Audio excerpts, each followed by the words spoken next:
আমাৰ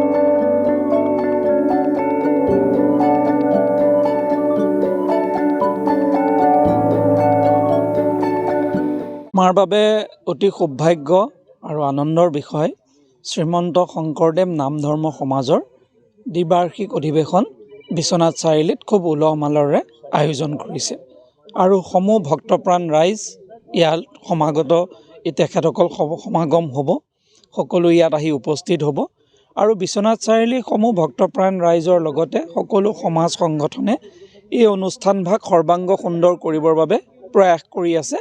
আমাৰো দায়িত্ব যে অনুষ্ঠানভাগ সৰ্বাংগ সুন্দৰ হিচাপে হৈ উঠা।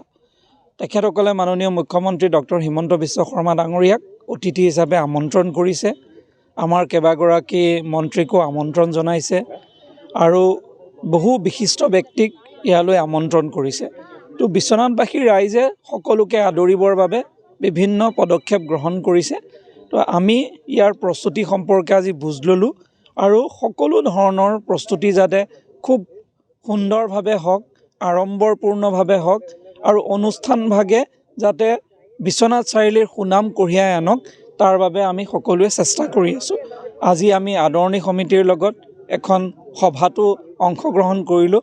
আদৰণি সমিতিয়েও বিভিন্ন পদক্ষেপ গ্ৰহণ কৰিছে, কেনেকৈ ভক্তপ্ৰাণ ৰাইজক আপ্যায়ন কৰিব, কেনেকৈ শোভাযাত্ৰা সৰ্বাংগ সুন্দৰভাৱে কৰিব, বিভিন্ন আমাৰ সভাখনক কেনেকৈ খুব সুন্দৰভাৱে আগবঢ়াই লৈ যাব, এই সকলো বিষয়ে আলোচনা হৈছে। আমাৰ বিশ্বাস সকলোৰে সহায় সহযোগিতা আশীৰ্বাদৰে এই অনুষ্ঠানভাগ খুব সুন্দৰভাৱে আয়োজন কৰা হ'ব আৰু এই তিনিদিনীয়া যি কাৰ্যসূচী গ্ৰহণ কৰিছে আমিও সকলোকে অনুৰোধ জনাইছোঁ সকলোৱে ইয়াত আহি উপস্থিত হওক, এবাৰ চাই যাওক অনুষ্ঠানক আৰু এই অনুষ্ঠানভাগে নিশ্চিতভাৱে বিশ্বনাথ চাৰিআলিৰ সুনাম কঢ়িয়াই আনিব বুলি আমি আশা কৰিছোঁ। কি ক'ব এই মুহূৰ্তত? চাওক, আমি এগৰাকী কাৰ্যকৰ্তা হিচাপে দায়িত্ব পালন কৰিছোঁ। এটা দলত যিহেতু ৰাজনৈতিকভাৱে কাম কৰি আছোঁ, দলটোৰ নীতি নিৰ্দেশনা আমি সদায় পালন কৰি যাওঁ। আজি পৰ্যন্ত দলে যথেষ্ট সন্মান প্ৰদান মোক দিছে।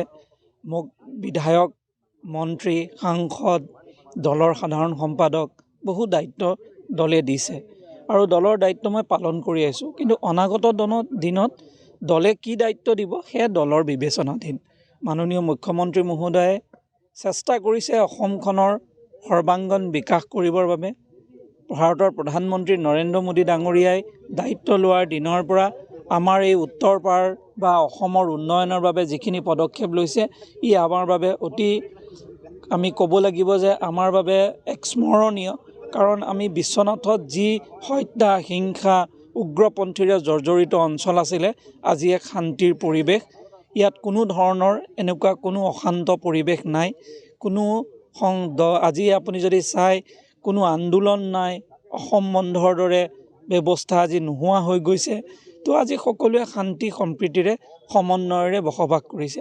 এইখিনি আগবঢ়াই লৈ যোৱাটোহে আমাৰ মূল লক্ষ্য। সেইবাবে আমি আশা কৰিছোঁ নৰেন্দ্ৰ মোদী ডাঙৰীয়াৰ নেতৃত্বত, ডক্টৰ হিমন্ত বিশ্ব শৰ্মা ডাঙৰীয়াৰ নেতৃত্বত আমি যাতে উন্নয়নক আগবঢ়াই লৈ যাব পাৰোঁ, সেয়া আমাৰ লক্ষ্য। ব্যক্তিগত কেতিয়াবা থাকিব, ব্যক্তিগতভাৱে যি দায়িত্বই পাম সেয়া পালন কৰিবলৈ চেষ্টা কৰিম।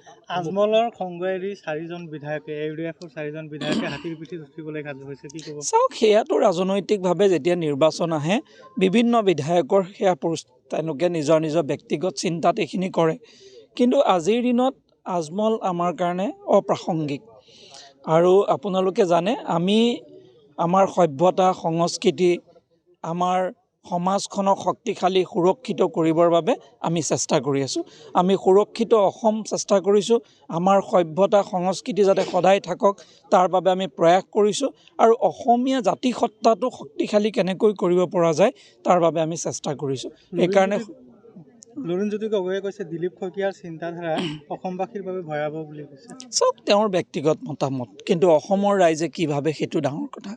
কোনোবা এটা ৰাজনৈতিক বিৰোধী দলেতো আমাক প্ৰশংসা নকৰে যে খুব ভাল কাম কৰিছে হিমন্ত বিশ্ব শৰ্মা ডাঙৰীয়াই, খুব ভাল কাম। আজি চাওক উচ্ছেদত হিমন্ত বিশ্ব শৰ্মাই কিমান কাম কৰিলে। আজি যদি চাই প্ৰগতিৰ ক্ষেত্ৰত আজি অসম অন্যান্য ৰাজ্যৰ তুলনাত বহুত আগবাঢ়ি গৈছে। এতিয়া তেওঁ ভাৰতৰ সকলো মুখ্যমন্ত্ৰীৰ ভিতৰত পাৰফৰ্মেঞ্চ দিব পৰা সকলোতকৈ শ্ৰেষ্ঠ মুখ্যমন্ত্ৰী বুলি তেওঁ আজি সকলোৱে তেওঁক স্বীকৃতি দিছে। কিন্তু কেতিয়াবা কোনোবাই জানো আদৰণি জনোৱা আপুনি দেখিছে জানো? সেইকাৰণে যিমানেই ভাল কাম নকৰক কিয় বিৰোধীয়ে কেতিয়াও আমাক আদৰণি নজনায়, তেওঁলোকে আমাৰ দুখে দেখিব।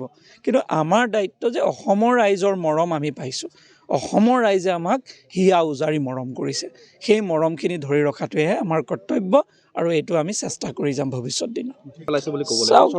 তেওঁ বিশ্বনাথ প্ৰসংগত কোৱা নাই, তেওঁ সমগ্ৰ অসমৰ ক্ষেত্ৰত এইটো কথা কৈছে যে নতুন মুখ সদায় ৰাজনীতিত আহিব লাগিব। কাৰণ প্ৰবাহমান এটা ৰাজনৈতিক জীৱন্ত ৰাজনৈতিক দল যদি হৈ থাকিব লাগিব তেতিয়া সকলো প্ৰজন্মই প্ৰতিনিধিত্ব কৰিব লাগিব।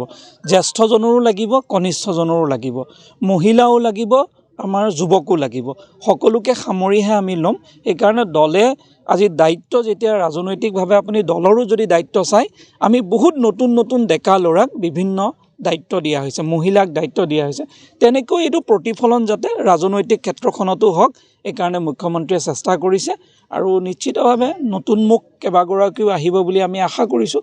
কিন্তু যেতিয়ালৈকে নিশ্চিত নহ'ব আমি ক'ব নোৱাৰোঁ, আমি অপেক্ষা কৰি আছোঁ। নতুন মুখত আপোনাৰো নাম থাকিব পাৰে নেকি? চাওক, মইতো নতুন মুখ নহয় বাৰু, মই আগত বিধায়ক আছিলোঁ, সাংসদ আছিলোঁ, মোকতো যথেষ্ট হেৰি হ'ব পাৰে। কিন্তু দলৰ দায়িত্ব আপোনাক বিভিন্ন সময়ত বদলাই থাকে। এতিয়া আমি অপেক্ষা কৰিছোঁ মাননীয় মুখ্যমন্ত্ৰী বা আমাৰ নিৰ্বাচনী সমিতিয়ে যি সিদ্ধান্ত ল'ব আমি সেই সিদ্ধান্ত আমি পালন কৰিম।